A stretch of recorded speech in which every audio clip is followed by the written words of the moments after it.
والصلاة والسلام على رسول الله.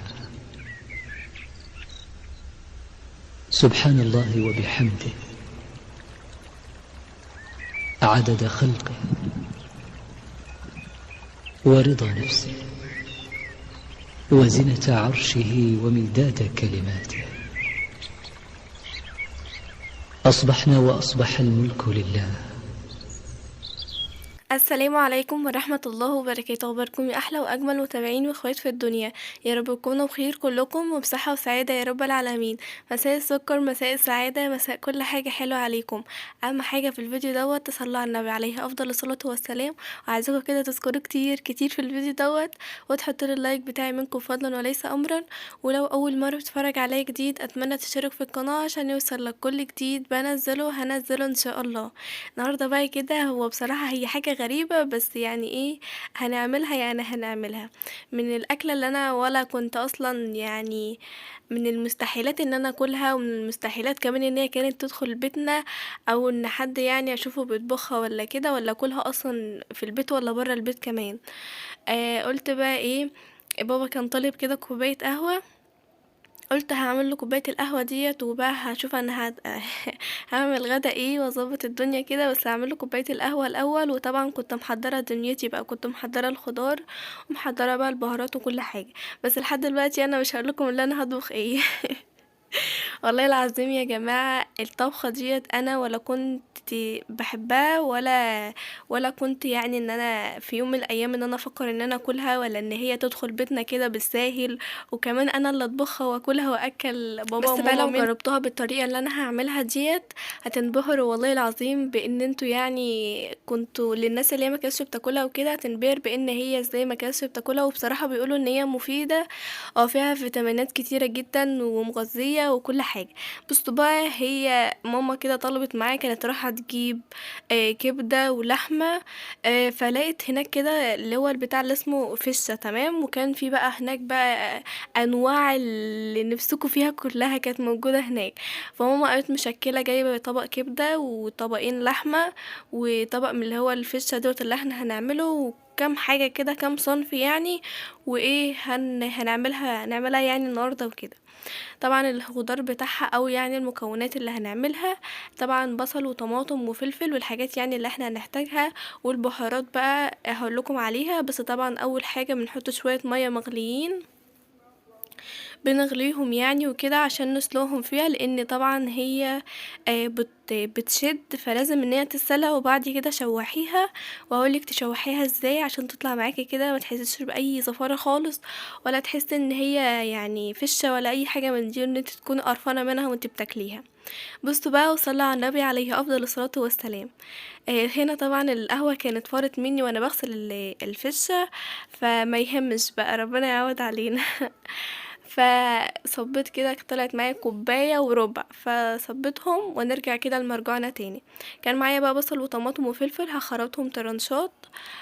وعادي ان احنا نستغنى عن الطماطمية لو مفيش طماطم، ممكن بصل وفلفل بس.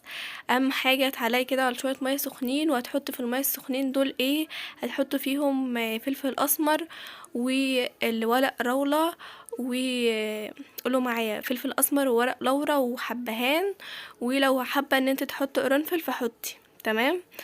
كل دوت في المية اللي هي المغلية.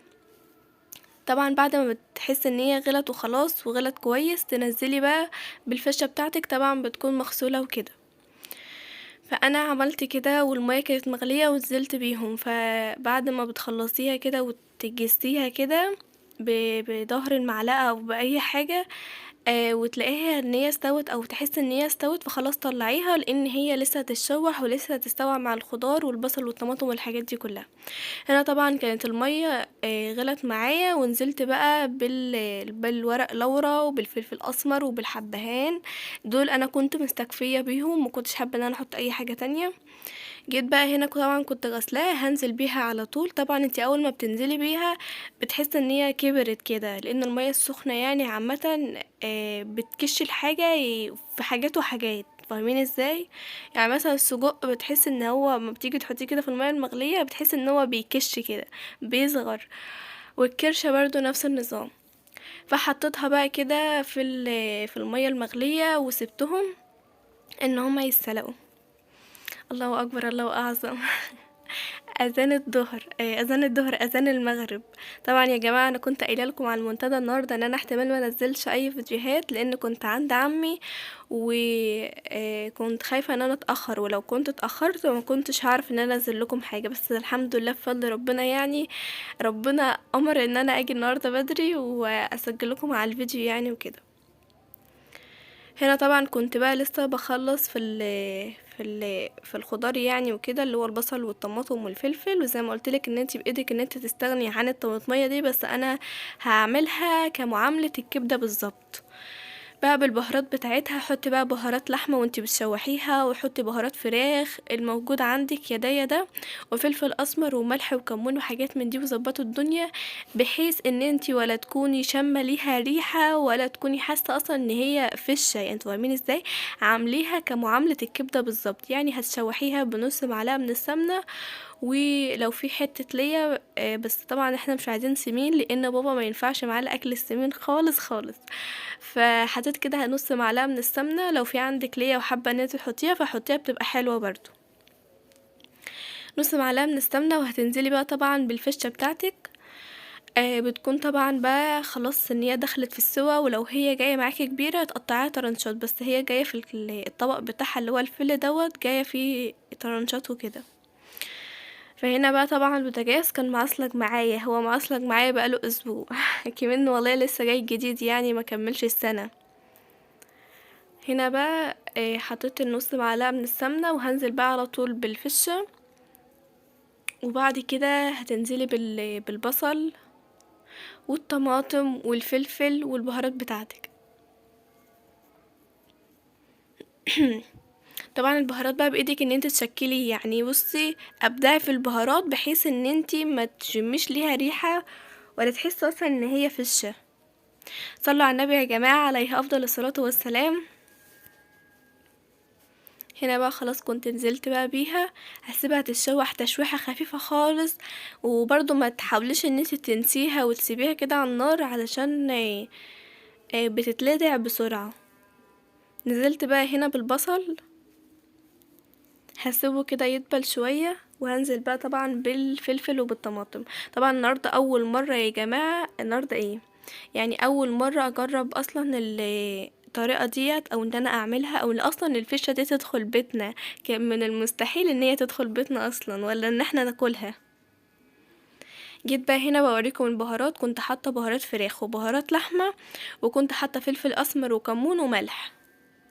هنزل بيهم على طول بعد ما حطيت الفشه والبصل والفلفل. هنزل بيهم بقى على طول، وهسيبهم ان هم يتبلوا، يعني يندمجوا كده مع بعض.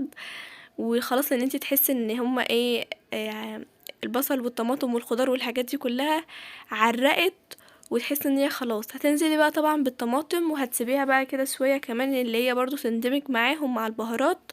وخلاص كده خلاص كده تكون معاكي جاهزه. انا مش عارفه، بحس ان انا لما باجي بسجل لساني بيتلوى، مش عارفه ليه والله العظيم. كمان في ناس كانت قايلالي قولي اذكار الصباح والمساء وخليكي في الصلاه، كمان انا عارفه ربنا كويس والحمد لله. بس ما اعرفش، هو انا لما باجي اسجل بحس ان لساني كده بيتلوى. جيت بقى هنا كده يا جماعه، عملت الفشه. هغرف بقى، وطبعا عملت شويه رز حبايه وحبايه.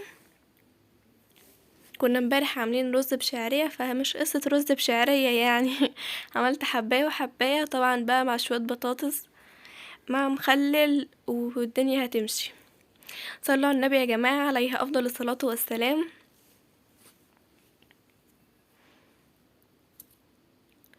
كنت هنا خلاص خلصت بقى، وكان الواحد كان جعان يعني بعد ما خلص شغل البيت والدنيا خلصت خالص.